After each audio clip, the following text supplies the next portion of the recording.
Hey, this is RJ May, and you're watching Mr. Mario 2011. Hey, so what is going on, everyone? It is me, Mr. Mario, and I know I'm a little bit closer to the camera than I normally am, and that is because it's kind of relevant to this commentary. Now, I'm going to be determined and, not do any jump cuts in here. I just wanted this to be a one-take Jake, because that is kind of important to the topic I'm talking about. And I'm talking about, if you've checked out the title at all or you didn't, I'll go ahead and reiterate it, but I'm talking about my advice, I guess you could say, on what I recommend you can do and what I did to get comfortable talking in front of a mic. And any type of imperfections with this video, with my speech, any type of stuttering is not a mistake with the video. That is just going to add beauty and uniqueness to the video and to the commentary itself. But we'll just go on with that. Now, anyways, first off, what I'm wanting to talk about is, how you're able to do this right here. And normally I don't show my mic on camera. I try and, kind of hide it away, but you're probably seeing the top of it right here. I did this just so, you all see there is a mic right here. I'm speaking into it. It's a live thing. You're probably going to hear a bit because I'm going to move it around, but this whole thing right here. For anyone that wants to know the setup and configuration on here, by the way, it's a Blue Yeti mic. Love this thing. And that's one thing, you can start. As long as you don't have a bunch of crazy distortion or anything like that, you can start with an okay mic. You can start with a cheap mic. I was actually for the longest time using a Microsoft webcam as my microphone, and I bought it to use as a microphone. And the reason why I ended up changing it was due to the fact that, well, it eventually broke, but it broke like this summer, so that's irrelevant. But the reason why I ended up getting it and then changing it out to this was due to the fact that I moved. Check out some of my videos from like 2012 and before. I lived in my parents' house. I moved into an apartment, my computer's in this corner, and there was a ton of reverb using that microphone. So I needed something that was higher quality but also noise canceling, so I ended up getting the Blue Yeti right here, which was about $100. I think I got it for less than $100. And then I got this little pop mic right here. Excuse me, not a pop mic, a pop filter. Got this pop filter right here, and really, it just eliminates even more background noise, cleans up the audio going into it, coming out of your mouth. And, any hard P's, any hard B's, anything like that, it's not going to be as big of, an occurrence or as big of an air sounding, I guess you can say, when you do the recording. Now, for this right here, talking into the mic. I'm sure several people might have done it before, and they felt like it was awkward, and they felt like it was weird and they didn't like it. To me, this is like a second home for me. This is a comfort zone. This is therapeutic to me, but it took a while to get here. Now, there are some people, a few people actually, just a few. I'm not one of those people. A few people can naturally talk into a mic, no issues, nothing like that. They don't have giggle fits. They don't really feel, awkward, fidgety, nothing like that. While as if you're a normal person, or you're just like most of the human population, it feels very nerve-wracking speaking into a microphone and kind of almost having a conversation with yourself. Because I'm talking to you all, the viewer. However, in reality, let's face it, I'm in my apartment by myself talking to a microphone and a camera. Essentially, I'm talking to myself right now. So that might mean I'm crazy, but at the same time, I guess most YouTubers are crazy if they do that, because that's probably what your favorite YouTuber does. Now, to do this, first off, you need to be comfortable, or I guess start getting comfortable with the sound of your voice. You might not be a person who talks to themselves. This is something a lot of people do. Nobody wants to admit it. Everyone does it, okay? You might have an utterance come out. Maybe if you're in the shower, you'll start talking to yourself. You have like, an audible thought, anything like that. You might be singing in there. Who knows? This is something people do. It's normal. It's nothing bad. But with that, you have to do it too, because you have to get used to the sound of your voice. And I will say this, if you're a younger person watching this video, and by younger, I mean anywhere from maybe 9 years old to 17 or 18, this might be a bit harder for you, which I'm sure that's a large majority of my audience. And the reason why I say it's harder is because your voices are naturally changing. Your bodies are changing. Puberty is happening. If it hasn't happened, it's going to happen. I myself am 21. My voice is not supposed to change unless there's something seriously wrong. There's 2 times I can think of when my voice changes now. When I'm sick, my voice changes, and there was one time, not this past summer, the summer before, I had really bad bronchitis, so bad that I got medication for it, and I got put on a light dosage of steroids to to kind of fix up and rebuild the muscles, you know, like in my lungs and all that, just because they had gotten kind of weakened.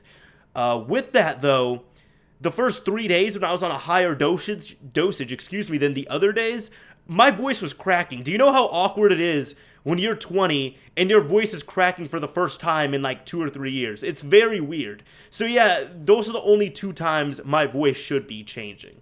But aside from that, I mean, there's other YouTubers I've seen on here who I've literally seen people grow up. I have seen people, you know, maybe they're 12, 13 years old, they make a video, and like 6 months later, they go from, you know, a squeaky voice to now all of a sudden they're talking like this on camera. And I'm like, dude, within 6 months, it sounded like you went from a kid to shaving twice a day. So that's something that you're going to have to deal with. And if you haven't really done many recordings, you might not know what I'm talking about. And I'll put it like this. There's a whole science behind it. The voice that you are hearing right now when you speak to people, when you speak on the phone, when you speak out loud, more than likely, if you're like most people, that is different than the voice you're going to hear on camera. In fact, I'm sure if you record yourself on camera right now, or on, you know, with a microphone or anything, and play that back, your voice is going to sound very weird. It's going to sound ugly. You're just going to be like, no, this is not what I sound like. That's terrible. No, do it again. That is something, the only thing I can tell you is that takes practice, and that takes years of practice to do. It's actually, this blows people's minds, and really the only people who've been able to relate are musicians and people who do a lot of audio-video work in general.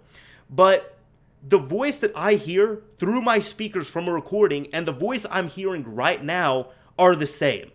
The thing is, I have done so many audio and video recordings now at this point that my voice is just completely synchronized to what I'm hearing. So the voice I'm hearing in my head while I'm talking right now is the same as what you are going to hear. While as that might be different for most other people, the voice that they hear coming out of them right now is going to be different than the voice that they are being, you know, recorded with. What comes out of the recording. However, the sad truth to it is, and I'm saying the sad truth because I have a story behind this, the sad truth to it is the voice that you are hearing on that recording is your legitimate voice. That's it. That is your voice. You have to live with it. If you're young, just live with it a few more years. It's going to change, I promise. Now, the reason why I say there's a sad truth to it is because I got a story behind this. There's been a few times I've done audio-video recordings with other people, and some people don't really react to the difference in voices. And there's one person, she shocked me. I played back some of our audio, and she's immediately like, no, turn it off. I hate the sound of my voice. Turn it off. And I was like, wait, like, really? You're not used to it? Like, you're in theater and all? You're really not used to your voice? That kind of surprised me. And then another one of my friends who helped me out with a video a while ago. It was really funny because what ended up happening is he helped with the video. Later on, I edited it, I uploaded it. About a week after that, he came over. He's like, oh, hey, Danny, so I saw that one video we did together. And I was like, yeah, what do you think? He's like, I thought it was pretty good, but do I always sound like a whiny bitch? And I was like, dude, no, you don't sound like that. That's how you sound all the time. Oh, wait. And I remember, like, as I said that, I was telling him the truth, and I had to catch myself, but it was too late. And you just see the look on his face. It's just like you just see the look of disappointment on his face. And I had to explain to him, I had to be like, dude, that's not, listen, that is what you sound like. But your description, you do not sound like a whiny bitch. You have nothing to worry about. But I feel for you.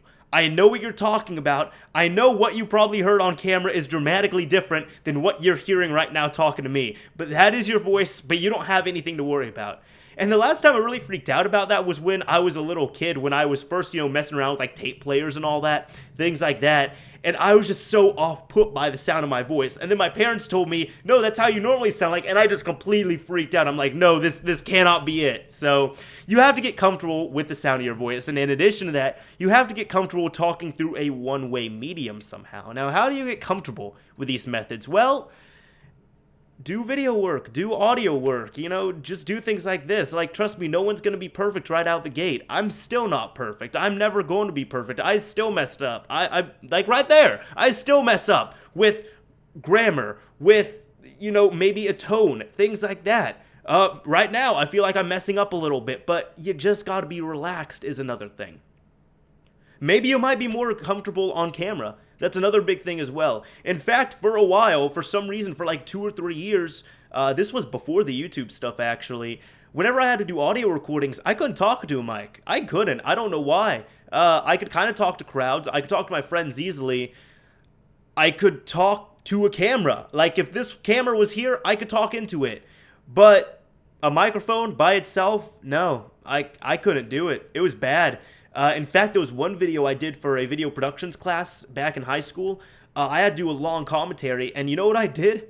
I had my camera in front of me, like selfie style, and I was talking into the camera. And then when that was done, I took the file from that camera and just ripped out the audio and used the commentary audio track. That's what I did. That's the only thing I could do. And it's a lot like being photogenic, because now I'm quite photogenic, but like before I was, the only way I could take a good photo of myself was literally if I stared at a camera while the recording was going for a few seconds and then took a screenshot of it. It's just one of those things that comes natural to you at one point, but you know, I almost don't even want to say this, but I might say it because there are people that they've done all these things and it doesn't stick. It doesn't click with them. Just like, you know, that first snap didn't work, but the second one did. I feel like there's a little bit of an X factor to it as well, too. Some people, even, like for myself, this wasn't a thing that came naturally to me. Now it does, but it takes a lot of time. It takes a lot of training. It takes a lot of, you know, it just takes practice. It's like working out, for example. You're not going to go from benching nothing to 300 pounds overnight. No, it's going to take time, and it's going to take a lot of dedication to it. And it's just something you have to keep practicing. It's something that you have to fine-tune over time. And that's really the same thing when it comes to any type of audio-video work. Getting comfortable in front of it, figuring out what to do, it just takes time. And in fact, one big thing with all of this is, that's one thing right there. You might feel a bit awkward if you're pausing, if you lose your train of thought, if you're really into something, and I might come back to that point at one point. But if you just suddenly stop talking, think about it like this. You can always go back and edit that stuff. Don't worry. And that is just your brain trying to catch up. It's trying to catch up with the frames of what's going on. Because sometimes you might be talking too fast to really realize what exactly you're saying. That actually gets a lot of politicians, a lot of famous people in trouble. You might just need some time to calm down, to think, even if it's 1 or 2 seconds. But when you have that brief pause, it seems like weakness almost. And it's not. It's just you thinking. And me being able to go on this, you know, long-winded topic right here for so long, this is just something, you know, I enjoy talking. I'm able to do it naturally, and I've just been able to do it here. But even if you need more advice on that, one thing I tell people is talk into a camera, talk into a mic like it's your friend, I guess you can say, like you're talking to a friend. In fact, this has helped me out quite a bit. When it comes to interviews, when it comes to any type of professional thing, I pretend I'm doing a video. When it comes to public speaking, I pretend I'm doing a video, or I'm speaking into a mic, anything like that. When I first started this, I was just, you know, kind of pretending, yeah, I'm talking with friends. And there's friends of mine I've seen who, it's funny, sometimes they'll like clam up on video or over audio, and I'll tell them, dude, just pretend that you're talking with me. That's what's going on. And then they're okay. There's other people I've seen who they open up and they burst open and they're even better over audio or video, and it's awesome to see. And I tell them, like, why aren't you the YouTuber? Why don't you do videos? They're like, no, I couldn't do that. I'm like, but you're natural in front of a camera. Like, how do you not do this? And then, you know, the funny thing is, some people might have this issue as well, too. Public speaking. I've known several people who are good at public speaking, but they're afraid of doing video stuff, and vice versa. I've known other people who, you know, they're great on video, but come public speaking, they take a public speaking class, you put them in front of a room of 20, 30 people, have them say something for 5 minutes that people are going to forget within 30 minutes, they clam up. They can't do it at all. Like, they cannot do it. And it's funny because the people I've seen it affect the worst, 2 people I'm thinking of, they're good friends of mine. They are both some of the most, like, socially outgoing people and some of the loudest people you can imagine. But you put them up in front of a classroom of a bunch of people, they start getting nervous, they bring down their volume, and it's crazy to see. And I've tried to help them out with it, and I have a little bit, but I'm just like, man, it's so weird because it's like you are the most outgoing person, you're like the loudest person I know, and I put you in front of a crowd of strangers, and you can't do anything. You're like a deer in headlights. So everyone has things like that, and that is one thing you have to deal with. Just realize that nobody is perfect with this. Everyone screws up. People are going to have double takes, triple takes, quadruple takes. Sometimes people will do 20 takes, and they're still not going to get it. Look at blooper reels on your favorite movies or your TV shows. You're going to see people mess up extremely simple lines, extremely simple skits, and that is how it is, wrapping back to this, with how it is getting comfortable in front of a mic, talking in front of a mic. My advice, grab your phone if you want to, like, do random recordings in that. One way I got really comfortable is, I just kept working at it. And what I like to do is when I think of a commentary topic, normally I'll just, kind of even say it out loud. Like if I'm in my apartment here, I'll be saying it out loud because that kind of gives me the formation of what exactly I want to do, what I want to run through. And then when I get on microphone, it's almost like I'm doing it a second time, so it really helps out. But anyways, if that's like any helpful information for anybody, then this video has done its job, and I'm quite happy it has. But those are my little tips and tricks, I guess, for getting comfortable behind a microphone. And really, when it comes all down to it, you just need to get in front of there, and you need to do it, and you need to keep doing it. And this for anybody, they want to do maybe radio work, audio, video work, they want to do YouTube stuff, anything like that. And the more experience you can get, the better experience you can get. Like, it gets to the point now, I can put in half or less than half of the effort that I put into a video, a few years ago, and create a better product. And that is just because, that's not even me being lazy. That's just because it's like running, for example. It's like working out, as I said.